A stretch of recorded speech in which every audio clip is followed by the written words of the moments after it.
They call it the monster on the mountain. For nearly 1,000 years, this castle has watched empires rise and fall from its 300-meter cliff. It has been invaded, blown up, and abandoned, but the stones are still standing. This is Beaufort. To understand why armies are fighting for it today, we have to go back to the very first drop of blood spilled on this rock. This is the timeline of a fortress that refuses to die. Our story begins in the year 1139. Crusader knights from Europe arrived here.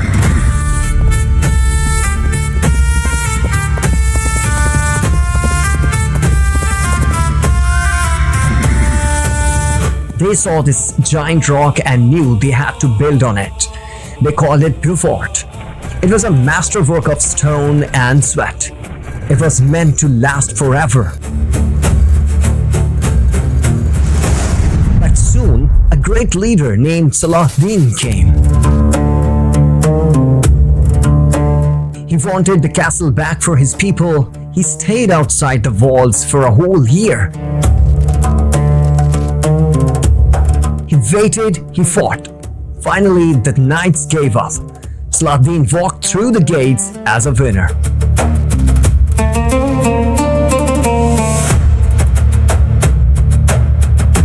In 1268, another conqueror arrived. His name was Sultan Baybars. He was a famous warrior.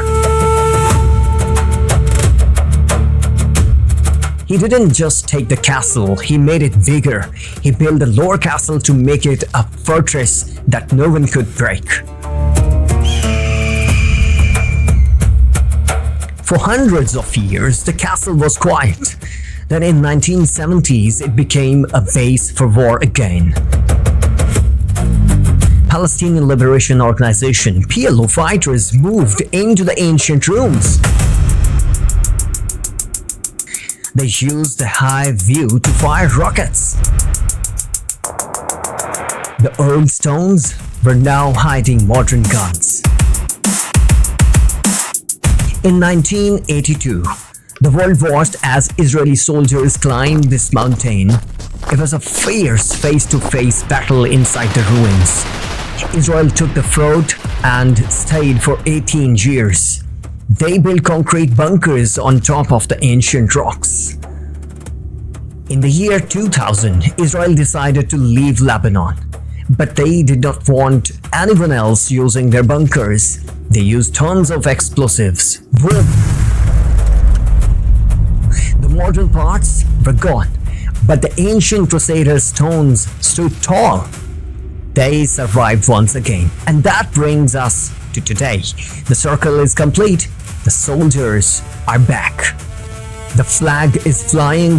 The monster on the mountain has a new owner. History is not a book here. It is happening right now.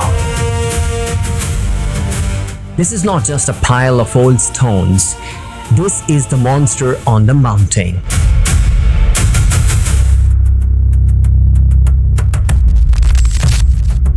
For 900 years, every army that wanted to rule this land had to take this fort. Today, the ghost has returned. Israel has just seized the Beaufort Castle. It is the deepest they have gone into Lebanon in a generation. Why did Israel come back? Look at the view. The castle is over 700 meters high. From that top, you can see deep into Israel and deep into Lebanon. It sits right above the Litani River. By taking this fort, Israel gains three big things. 1. Eyes everywhere. They can see every move Hezbollah makes into the valley. 2. A shield. They can put sensors and weapons here to stop rockets. And 3. A buffer. It is a massive wall of stone that blocks the path to the south. Why does this old castle matter so much in 2026? Because whoever holds this height holds the keys to the war. A 900 years old castle is now the center of a modern war. History really does repeat itself. What do you think? Will this move bring peace or more war? Let me know in the comments.